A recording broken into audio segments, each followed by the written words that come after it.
The Square Ball Podcast. Quiet week then.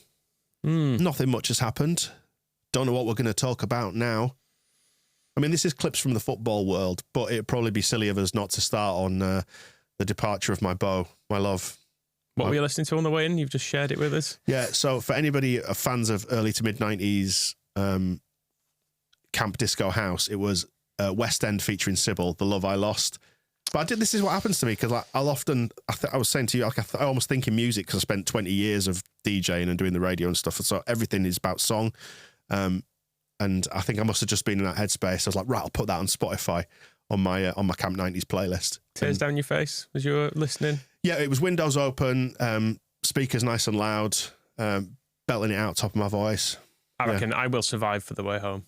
Absolutely. Pick yourself back up. But, yeah, all makes me feel a bit sad and more cynical about football, does the departure of Georgie. Yeah, it's ruining the romance around this team. Not the club. The romance of the club left a long time ago with us. But, you know, we joke with you, Dan, about how much you love Rutter, but you love him for really good reasons, because he brought so much joy to the club. He brought so much joy to watching, 11 men kick a ball. And then especially the way that he's signed now for Brighton, it left a really horrible taste in my mouth last night when that felt mean, didn't it? Do you think he knows what that is? No. What, they don't go to bed just yet? Yeah. Do you think he knows the reference? I wouldn't have thought so. As somebody pointed out, he was 3 when that first happened or whatever. He'll have been a bit older, won't he? 12. Anyway, it came on the same day as Matt Smith retired, actually, didn't it? He was the sale, wasn't he, that day? Yes. When it was don't go to bed just yet. Matt Smith. The progression of time, the circle of life. Matt Smith moves on, and so does Georgie. But I mean, he wasn't exactly a surprise. The surprise was that it hadn't happened sooner. It's just the timing of it was a little bit like, oh, right, it's on a Monday night. Also, who cares about any of this? It's only Twitter. Who cares? And like, they've rinsed us a bit. Fine. Who cares? I don't care. It was quite a good way of doing it, really. Yeah, I mean, and I love Georgie. The reason I love Georgie is because he just brought me joy. Nothing more than that. And I think it was you tweeted something about the fee being good, Michael. And was it Gazertoids, long-time square baller, who replied and said, like, yeah, he brought joy even in the bits that he did badly or got wrong. And that's all it is. That's all it boils down to with Georgie. I just enjoyed watching him. And I keep having little pangs of sadness thinking I won't get to see that anymore. And that's it. That's the sum total of my emotional involvement in this. And it just makes me a bit sad that I won't see him do a daft turn where I go, oh my God, and then he just runs into a man. Yeah, when he's trying to do it on the edge of the box. Yeah, you're like, don't do it there. Like, if you get tackled there, you're in a lot of trouble. Yeah. Then, as often as not, he'd do it, and you go, oh, wow. But you just said then, who cares? I think I do care. What, that they've rinsed us? Yeah, because it feels like forever since we had a bit of fun. Yeah, you're right. And so people having fun at our expense, even though that's football, like that's the landscape, I get it completely. But in the moment last night, I refreshed Twitter or X or whatever that hellscape is now, and thought, oh man, you've got us there, and I didn't like it.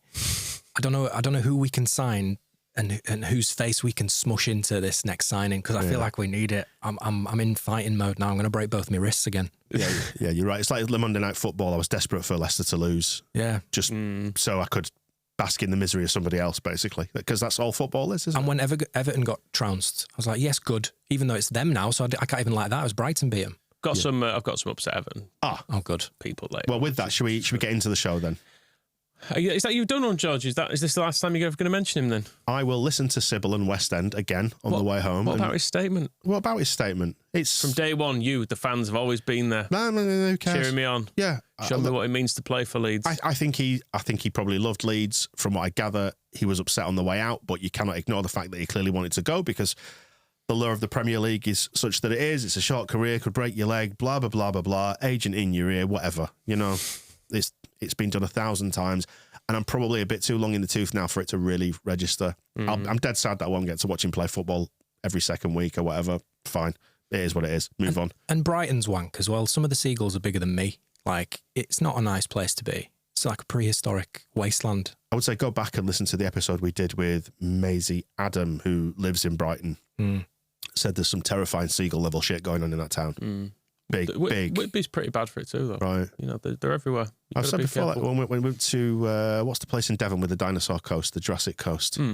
That place. Went there. Broadchurch. No, that's the place with the murders. Okay. The fictional place with the murders. Okay. Did you do any fictional murders? No, some real ones, though. Okay, cool. Anyway, it's irrelevant where it was. It was on the coast. There was a big fucking seagull. It picked the ramekin up of Cloyd Cream and flew off with it. A ramekin. Jesus. That's quite posh as well. Yeah. A middle-class seagull, yes. That's Brighton. It wasn't Brighton. Probably on its way to Brighton, but it's ramekin. Squawk. Anyway, who cares? Whatever. He's gone now. We move. Just sign someone else. Give me somebody else to love. That's all I want. Yeah, it is. And, you know, these things happen. When we sign people and make a Twitter joke about fish and chips or whatever, everyone went, oh, that's quite funny. But then, you know, sometimes you're on the end of one, aren't you? Shall we go Craig David style then and rewind, as the crowd say, Bose Alexa? What have you got for us then in the Clips world this week? Well, I went back in time. Like Cher. If you could turn back time. If you're going to stick with your 90s music references. Can I just say, just on Cher, what's terrifying is, do you remember when, if I could turn back time, was that the one where she was sat astride a massive cannon on the warship? That's the one. Yeah, wearing like a thing that just barely hit her fanny. She'd been waxed. Yeah. She is the same age there that I am now. You wouldn't look as good in that either. I don't think I would. I think we should test it, though. What, the waxing? Just get you in that same get-up. Anyway. You'd have to dress it upwards, I think, if you were going to go for the exact same outfit. Yeah. Anyway, there's an image. Yeah, bear in mind George's words. I'm going to cry myself to sleep tonight. About from day one, you, the fans, have always been there cheering me on. Shall we hear what people were saying about him last season after we played West Brom? So this is the third game in. We don't yet know what George is going to become, do we? Because he's a hero. At this point, he's a 30 million quid a maverick hero. Flop. But this is what people were saying. A couple of people were saying about him after West Brom last season. Just after being sitting in the pub with my father, who's a West Brom fan, sitting watching the game, and like, Jesus Christ, how did we get our pants pulled down to pay 35 million for Rutter? I mean, Jesus Christ. Honestly, for me, Phwoar is right near the summit of the worst players to ever pull on a Leeds shirt. But a climber on that list is Georginio Rutter, or however you say his name. Whoever actioned that deal should be hung, drawn, and quartered. He is absolutely horse shit. First mention of horses in relation to Georgie there as well. Yeah, very true. You've seen one of his horses is running at York this week. Boo. Yeah, go on. Can you boo a horse? Someone said, can you heckle a horse? Yeah. Boo the jockey as well. Yeah. It's definitely his fault. They know what they've done. Yes. Yeah, funny, isn't it? Time makes fools of us all and all that. In fact, we should dig out our pre-season predictions, which are only like weeks old now. How are we feeling? I think, well, we know what we all said because we all said the same thing. We all said we were going to win the league. But I think it was specifically a couple of you mentioned Georgie being Player of the Year. Right, yeah. And that wasn't me. I don't think. Was that you? Yeah, I think that was me. I don't think that was me. I think it was you and... Was it you and Rob? Me and Rob, maybe. Yeah. Well, it seemed a fair bet because everyone loves him. Loved. Yep. Better to have loved than lost. The love I lost. It was a sweet love. Complete love. The thing that stands out on that clip for me is that it's a year on, but no one is any less beleaguered. Like the tone of those two clips, you can cut and paste and people would feel exactly the same way now. Maybe even more so. There's no progress here. There's a lot more of that to come. I've got a full 2-minute misery mega mix from the post Birmingham game, which was the equivalent point of last season, first away game and all that. Although we did lose that as opposed to having a heroic draw, as we managed to get from the Hawthorns this time around, which we all enjoyed immensely. I think it's fair to say. But you're not going to treat us to that first, then, Michael? No. Now let's hear some West Brom fans. It's kind of slim pickings on it after a game like that because. It's just boring, wasn't it? Nothing really happened. But let's hear from West Brom Fan TV anyway. This is pre-game when there was still some hope of it maybe being a decent game and maybe of West Brom winning. A lot of Leeds fans are concerned. It's probably the best time to play Leeds at the moment. One thing I will say about Leeds is they've probably got one of the best away followings in the league. superb. The noise what they make all the time at the Hawthorns, brilliant. You know, they've got some absolutely superb fans. But that being said, like I say, they've lost a lot of good players. In that last game against Portsmouth, I think they were very lucky to come away with a point. We were superb away at QPR. Josh Madger with a hat-trick. You know what, guys? Today I'm feeling very, very confident. I think we'll get the job done. Didn't. Nope. Listening to that, it made me grateful for a point, actually. Because after I'd seen it, I went, I hated that. Whereas actually you go, yeah, okay, fine. And you didn't fancy us going into the game, so a point is better than you thought we would get. But I still hated it, weirdly. Oh, because it was dross, but points on the board, won more than last year. Yeah, I suppose so, yeah. The big thing that jumps out from that clip is that we have the best fans in the league, and that is the real quiz. Possibly, although the next clip, this is at half-time, and he's actually talking about Leeds fans here. To be fair, we've had a lot of the ball. We controlled the game. I think we've been the better side. Leeds haven't really created much. We haven't created a fat lot. There was a chance for Bartley, but that's about it. Their fans are getting really, really frustrated. They're not going forward or attacking us much. There was even booing the players at one point. I've not really seen that for a long time from Leeds. Obviously, like I mentioned at the start, they've sold a lot of the players, so there's a bit of frustration there. Yep. Not seen booing for a long time. Well, get used to it, because that's the vibe at the moment. Well, technically, Michael, you can't see booing; you can only hear it. True enough. Yeah, you can see people's faces. Yeah, that's true. And he's really underselling that as well. There's a bit of frustration, he said. Well, come on, read the room. Let's jump ahead to full time then. See what you thought then. To be honest with you, I'm a bit disappointed with that because I think it was a good opportunity to play Leeds at the moment. You know, everything what's going on with their transfers, losing all the players, the fans are really, really frustrated. You can see it. Boos at the end of the game there from the Leeds fans. Yeah, it was I think we controlled the game with the ball, but we didn't create anything. It was a bit of a boring game. We wasn't clinical going forward. Kept giving the ball away a lot. I don't think Leeds really offered much. There's not a lot to be said. It's a ball draw at the Hawthorns. As George would call it, a stinker of a 0-0. It's a fair point, that. It was a good opportunity for them to turn us over. Yeah. It was. If it was the reverse, we would be upset to have not taken advantage of that, I would say. But yeah, boring. Well, he said there it feels like a good time to play Leeds. I don't remember a time where it didn't feel like it was a good time to play us. I feel like we're always up to be beaten or to be got at, even when we've won 6-7 games on the spin. I always feel like the narrative is, well, this is the game we're going to lose. I guess that January to sort of March period last year felt fairly bad time to play us. I'm just looking back at last season's results. I'm just calling the Wikipedia page up, and I was going to say that post-New Year, when we had the blip, but then recovered and won loads of games, that was nice. And it felt like we were never going to lose again.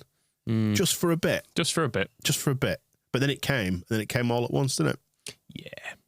Oh, well. 1st of January to the 2nd of March, we didn't drop any points at all. And even then, we only dropped 2 points away at Huddersfield, which obviously they carried with them right through Their to the end owner's of the season. been busy tweeting again, hasn't he, now? He's an absolute fucking... He was in Leeds. I'm not going to say it, actually, because I could get myself in trouble. But yeah, tweets from, L-DS, doesn't he? So he comes out in L-DS and socialises there and probably lives here as well, let's face it. And then tries to fucking grow up. It is really weird. Anyway, they're in League One, so let's not concern ourselves too much. I know our owners have taken a little bit of flack in the last few weeks because of transfer things. They're not going to be doing that sort of stuff, are they? Certainly not about Huddersfield. No. Be really pathetic. But anyway, let's stick with West Brom.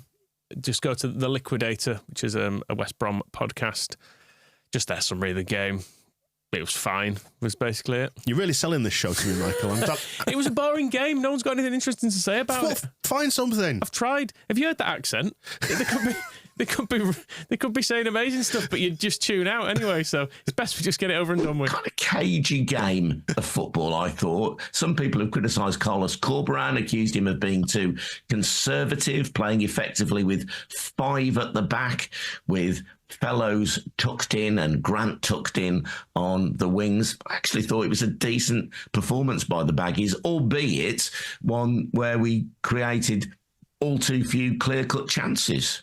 There is such a thing as sometimes having to adapt your team, your players, to not only do a job for their own team, but to stop the opposition from doing their job.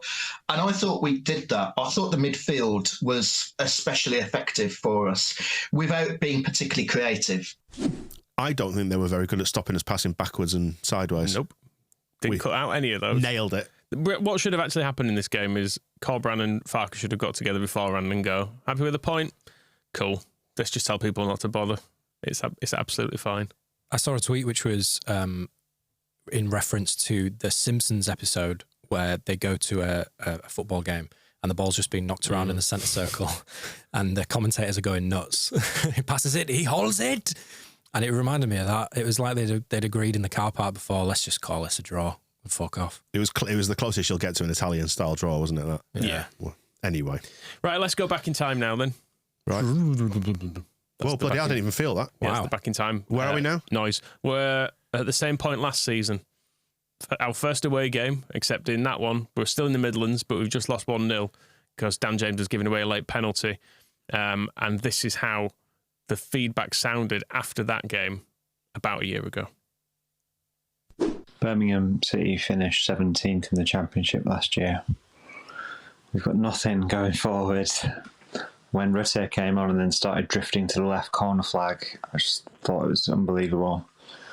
At the moment, I'm wondering if we're going to be able to have enough to even get into the playoffs, never mind automatic. I think we might be looking at a mid-table finish. Just not good enough. Evening, lads. I've had a pint and I've had a curry, so if now's not prime reflection time, there never is one. I can't believe having had Premier League money for 3 years, we fielded an 11 that bad. 4 lads up top who weren't good enough last year, so got loaned out. It was an Ampadu away from a League One side that today, wasn't it? If that team from today played the whole season, we're going down, I think. There's only one word that can describe today. Well, 2 words really. Fucking inept. When that penalty went in, I weren't angry. I was just disappointed. It's just been shite from the word go this season. I know we're only 2 games in, but wow, it does look bad. Anyway, Friday night, West Brom. Make sure you get absolutely bladdered before the game because you don't want to watch that shower of shite. I've heard a lot of Leeds fans say this, some of the things like, oh, Rutter and Dan James, they're going to tear up the Championship. Oh, they're great options in the Championship, those two. What's that based on? What have they ever done in a Leeds United shirt to suggest they're good enough for the Championship? Absolute wank. It's going to be a long season, isn't it? It's going to be a long, long season. That is the squad of an aggressive transfer window. Fuck my life. Quite sinister, that last one, wasn't it? God, football makes us mad, doesn't it? All of it. You can take those clips, rinse them, and repeat them for this year. Yeah. I mean, it's not a defence of the fact we've not signed enough players, but it did work out all right-ish last year. Although he was right. What did you think on May the 26th, Michael? I did think it's been a long season. It's as long as it can be, isn't it, really? Yes. At that point. It really was the longest of the seasons, yeah. We did drag it out. But all is not lost, I suppose, is what I took from that. But at the same time... Well, we've got Georgie, haven't we, to turn it around for us? Yeah, but he's useless. You've heard the clips. People hate him. What's he drifting out wide for? Get up front. Get him in box, you fat cunt. I remember the pint and the curry lad from listening last year. I think he's got some good points. I want him to be Chancellor of the Exchequer or something. He's making good decisions in his life. Yeah. Football, man.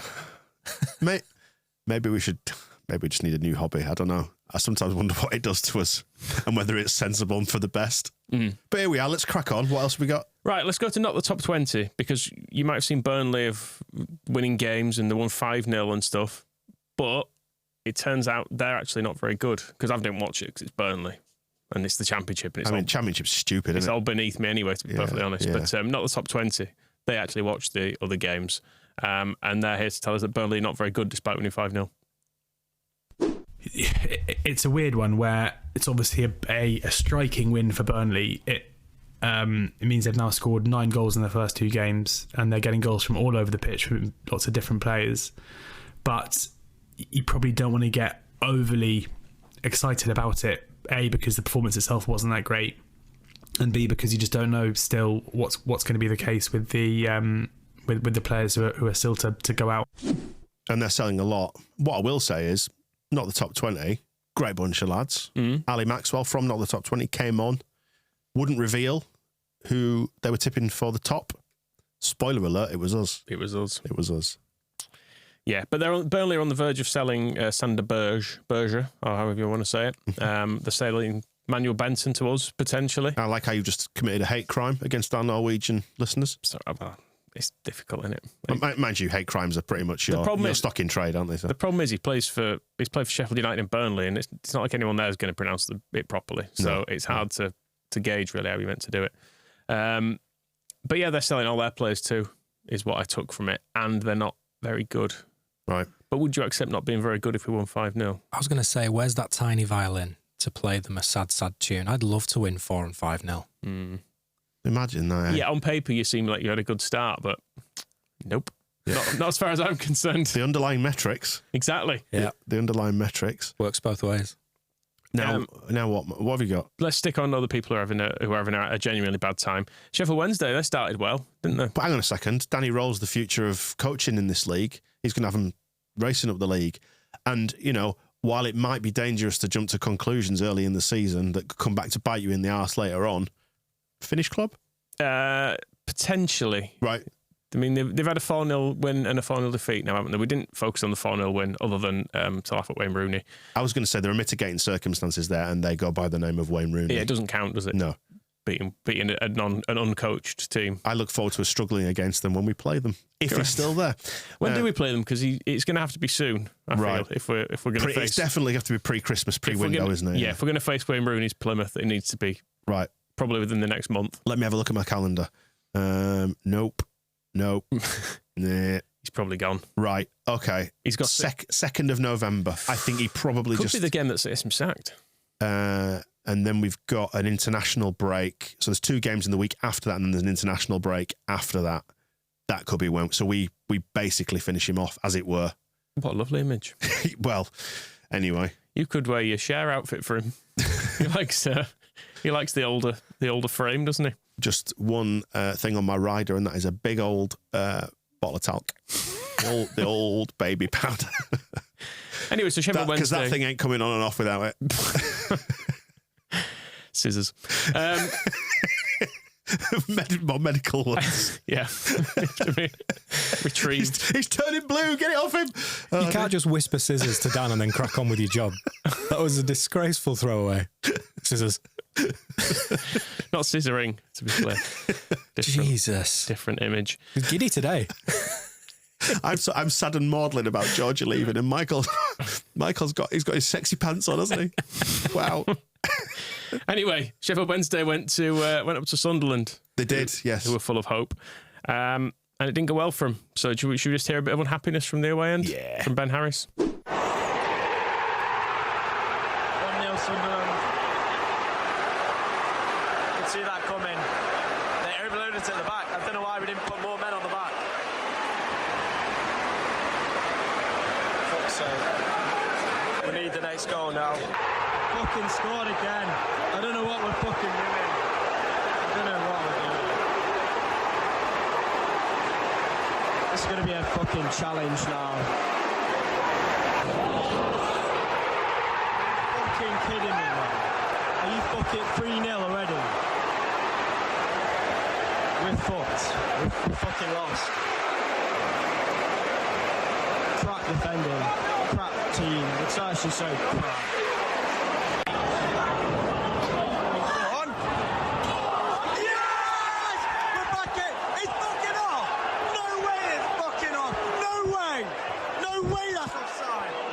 my fuck, I hate this game. I fucking hate football. There's no way that's offside. Go on, Wednesday.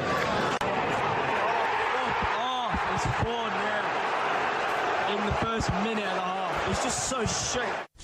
Please, can we beat them on Friday? Just make everything feel better again. And on, it's a perfect setup, though, really, in a lot of ways, that game. Because you're 3-0 down after 24 minutes, which is obviously, there are no positives from that. But then you think you pull one back, it's offside. It's no way it was offside. Yeah. He was really cross about it. Even from his own footage, you could tell it was offside. You didn't do any lines on it. And then, you go, well, half time to reset. Maybe, they've scored again. All done. Just get back on the train. Perfect. I'm just wondering, can we maybe indulge in a bitter bastards section on this podcast? This episode. I don't think it's so much a section. Is that the premise of the format? Because I'd like to dive particularly into Leicester, Southampton, Ipswich. I think the three clubs that beat us to promotion last year. They were all right though. Yeah, but they all lost. I mean, even Leicester technically lost. Yeah, but Southampton weren't unhappy. I watched them in the sense that Leicester lost if they hadn't scored an undeserved equaliser. Yeah. I'm not sure that's how football works, mate. No, it's not. Okay. Just go with me on it. Okay. And Everton lost as well. And we've obviously got beef with their cheaty ways. Mm-hmm. Leicester cheated. Southampton probably cheated somehow. Well, yeah. Brereton Diaz went down like a sack of shit. Yeah, that's cheating. Ipswich have acknowledged they would have been in trouble. I think it's been reported. They would have been in trouble with the EFL had they not got promoted. Do you know that? That's interesting. So they've cheated. Because they were the little poster boys, weren't they? Low budget angels last year, weren't they? Yeah, no. Well, shall we insist they give us Leif Davis back and we'll call it a draw? So we'll call it quits on the promotion cheating, which may or may not have happened. But so I'd like a little subsection here that features Leicester, Southampton, Ipswich, Everton, but only selectively when they lose, which will be often, I imagine. Yeah, I did listen to Southampton, but they were pretty happy with the performance, even though they lost, which I didn't want to hear, to be honest. No. I wanted to hear how they look out of the depth and stuff. Although they did lose to 10 against 10 men, didn't they? Because it was about half an hour in, wasn't it, when Newcastle had a man sent off. So they should really have just beaten them. But that positivity will go. And eventually you become like Everton, who survive every year anyway. They'll survive this year, I would imagine. But they're just not very happy anyway. So this is Blue Boys Network. They lost to Brighton, who are a great bunch of lads. Did anyone really expect anything to change with the team selection? I mean, Guy spent 50, 60 minutes on the bench. Calvert-Lewin's done fuck all again. No tactics, no game plan, fuck all. Expected us to win today before the first whistle. Nothing has changed. Nothing has changed within the four walls of the fucking Goodison Park boardroom. Nothing has changed on the pitch. It's just dire. It's fucking dire. And I'm so sorry for swearing, Michael. I know you tried to cut it out. This is one of the worst I've seen for a long, long time. This has been poor today. I don't see it changing. I don't see it changing. He's still there, wiping the sweat off his head like he always does. Nah. I'm fucking done already, mate. I'm actually done. I'm done. And you can pop at me in the comments when I asked. I'm not fucking bothered anymore. Because I'm never fucking wrong. I tell you that now. I can see what's coming. That'd be a shame. Well, it was nice of him to acknowledge you in that. Yeah, it was. Yeah. About the swearing. Putting the swearing. I like how he says as well, I'm never fucking wrong. And earlier on he said, I expected to win today. He starts off by saying, did anyone expect anything different? I expected us to win. I'm fucking done. It's amazing how you start to construct like narratives around stuff in football to justify your own stupid prejudices. And where Everton are concerned, I've been sort of put out quite a lot by their financial stuff and the points deductions and the fact that they seem to have evaded justice in my own mind to a certain extent. However, I am prepared to watch them get relegated in their final season at Goodison Park before they move to the shiny new thing. I suppose in some ways it's good because you can, if you're relegated there, you can sort of tear the place down on your way out, and it's a victimless crime. Well, apart unless you're tearing out the asbestos, in which case it's probably quite dangerous. Yeah. Leave that to the professionals. Yeah, definitely a recommended solution. This guy sounded a little bit like a depressed and slightly pissed Paul O'Grady, just like surveying his kingdom as it burns around him. There's something quite beautiful and a little bit Shakespearean about that I quite enjoyed, especially with his distance from the crowd and his tone of voice. I think there's going to be an ITV 3-part drama about this kid. Yeah, and Everton have caused Liverpool, the city, to lose its UNESCO World Heritage status, hasn't they? Is that right? Because they built it on the docks? Because they're building that stadium on the docks, yeah. Yeah. And Jonathan Pearce's mum hanging around there, isn't it? Still, or was that just Portsmouth? Or Plymouth it was, wasn't it? Plymouth, yeah. Sorry. Might be seeing Tommy down there as well. But yeah, there was some I'm going to say snails or whatever, special water snails that they moved out. Snails. Scouse, they'll claim they invented them or something, won't they? Yeah, but they... We've got these things with shells on. but they moved them out of that dock, like special little scouse snails. They moved them out. Oh. Had to rehome them somewhere. So the gentrification of snail habitats. Indeed. So yeah, it's all going wrong for them in that regard. That's a shame. That's a shame. Should we stay near to Liverpool? Sort of, in my mind, anyway. Preston, over there somewhere. That's west, isn't it? West, over the hills, over the western hills. Yeah. So they're quite funny, which is good. They had a terrible end to last season. Have not scored in about 4 years. Have not won in a similar period of time. Ryan Lowe was there, who we hated last year for some reason. Can you remember why? Because they kicked the shit out of us, basically, was Preston's stick, yeah. I can't remember anyway, but he left after the first game. Got Melier sent off. That was it. So he left after the first game, and this is a clip of Peter Ridsdale talking up Mike Marsh, who's going to be in charge for their next game. I asked Mike if he was prepared to do that, and he said 100% yes. And by the way, he was looking forward to it. He's already put his own stamp on it, I think, because my understanding, without giving too much away, is that the team that will start tomorrow isn't the team that was going to start when I was told it yesterday. So he's already put his own stamp on it, and obviously the results will be down to him now. There you go. Are they down to him now? I don't think so, because he's gone. He's gone. He's gone as well. Took one league game. Fuck this. 3-0 defeat. I'll see you later, Peter. So they're going to be on to their third manager in 3 league games. Right. That's got to be a record at the start of the season. Even Cellino never managed that, did he? Yeah, I mean, Mike Marsh was just like looking after it, wasn't he? I think he was, but the early talk was that he'd expressed an interest in, as Peter has said. He's got a different perspective on it. He's going to put his own stamp on it. Stamp didn't last long. No, the stamp was a 3-0 defeat, and he's out of there. So Paul Heckingbottom is the current favourite for that job now. I think he's got it. Has he got it now? I believe so. Is that yeah. confirmed? Wow. This is how on the pulse we are. Yeah, I believe so.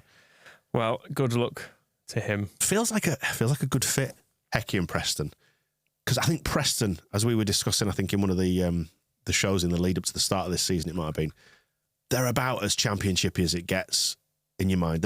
They're absolutely hardcore, nailed on championship club. Yeah.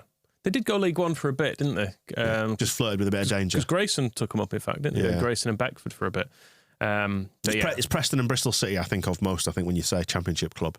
Not Leeds United, of course, because we're not. We're a Premier League club. Yeah. As you know. Champions League club. Yeah. Hecky doesn't appear to be confirmed as yet, although they're expected to announce it any minute now. But just so I can save face, can you just say that that's been confirmed? That has been confirmed. Thank you, Michael. And soon he will have left after a game. Peter Ridsdale now really is living the dream with Hecky there. Yeah, fair fox. Peter Ridsdale, nothing of interest in this clip, but it reminded me of something annoying about Peter. And therefore respected the decision, and our job now is to build the club and to get the right appointment going forward. I know, I remember this from when we first identified it. The decision. Yeah. Decision. You made any tough decisions recently? Decision. That's the one. Yeah. No. Good. Anyway, that's enough decision. I can't hear Ridsdale's voice without thinking of his stupid little fucking grin sat next to Decor or Ferdinand when he was setting the club on fire. I think that was when we first heard him talking about tough decisions. That he made some bad decisions. Well, this was at the time when he used to get the player's name and the fee in millions printed on the back of the shirt. And that was never going to just set fire in his face, was it? No. Just bragging about how much money we were spending. I think it's a nice departure from the undisclosed fees of today that you just got a decor, 7.2 million. There we go. It's the same as knobheads on Instagram putting photos of the cars, isn't it? Don't do that. Yeah, Jake Humphrey. He put on a post the other day, and I need to sort of do the numbers on this to work out, not Tom numbers, the actual numbers of what he's doing in this, because it was one of his humble brag posts about saying was it A levels again? He did that the week before. Or was it his bed? It was, he did feel sorry for anyone who didn't have a £4,000 bed the other week. Yeah. But this one, he was saying he'd be reading some book about how you can focus on. Thing is, a lot of the stuff that he says has got a germ of truth in it, where it'll be like, you can focus too much on, if only this happened, I'd be happy. So it's like, yeah, trying to live more in the moment and saying, well, if you get the promotion, it won't fix anything because, there's more to it than that. But he said, I used to only think I'd be happy when, and it was like the High Performance podcast reached 10 million downloads a week. Whisper TV was the biggest independent production company in the UK. And I'm thinking, these things have fucking happened. And that's why you're saying this, because it's not, because those things have now happened. You are saying they didn't make me happy, but at the same time, I have absolutely smashed all my goals. So well done me. And I'm doing very wealthy. Well done me for achieving everything, really. Well, and as well, like, it's easier to live in the moment when you're a fucking millionaire. Correct. Yes. You don't have to get up and graft your ass off to feed the family. Sometimes he has to pretend to cut his lawn so he can take a picture of his big garden as well. Yeah. Can we not talk about dickheads? I'm too sad. Okay. Have you got a £4,000 bed? No. Have you got an IKEA bed? No. Is it a dreams bed? It's not a dreams I imagine you'd be a dreams man. My bed was, because it wasn't my choice. My bed, I remember, it was more expensive than I was hoping. Because I thought, what's wrong with the floor, frankly? What's wrong with the mattress on the floor? But your wife insisted. Oh, what's these? Oh, you need some sheets to go on it here. Pathetic. Love, I found a mattress by the side of the A64. If I give it a steam clean. It's in Great Nick. There's a pile of them out the back of the travel lodge. Let's just go get one of these. So here's a quiz for you then. What percentage of Europeans have been conceived in an IKEA bed? European babies, I'm going to suggest. What percentage did you say? Yeah, what percentage of babies in Europe have been conceived in an IKEA bed? I'm going 69. Hey, you won't get a baby that way. What? He's at it again. I'm going to go 15%. The closest one is Michael. Yeah, 1 in 10 Europeans conceived in an IKEA bed. Well, there you go. A lot in it. It's quite a lot. Yeah, that's it. That's the end of the quiz. Good. Have I got any more clips? There's the no tippy tappy football one here. Oh yeah, this is Ian Hart. I'll finish on a positive. Give us a bit of hope. An agent from we started this with saying how it's disgraceful our players leave and it's upsetting for us. Should we hear Ian Hart hawking off Jack Clarke back in February? He's talking on tippy tappy football. Is that the Sam Allardyce one? Yeah, I think he was away, so they got Ian Hart as a guest or something. But this is him talking about Jack Clarke back then. This window, one of the players I look after, Jack Clarke, there was a couple of bids that come in from Lazio. Sunderland didn't feel like that they wanted to sell the player in the January window, so the players just obviously got to focus on what he's doing at the moment, which is fantastically well, scoring goals, obviously getting assists. But hopefully this summer we'll probably see Jack moving.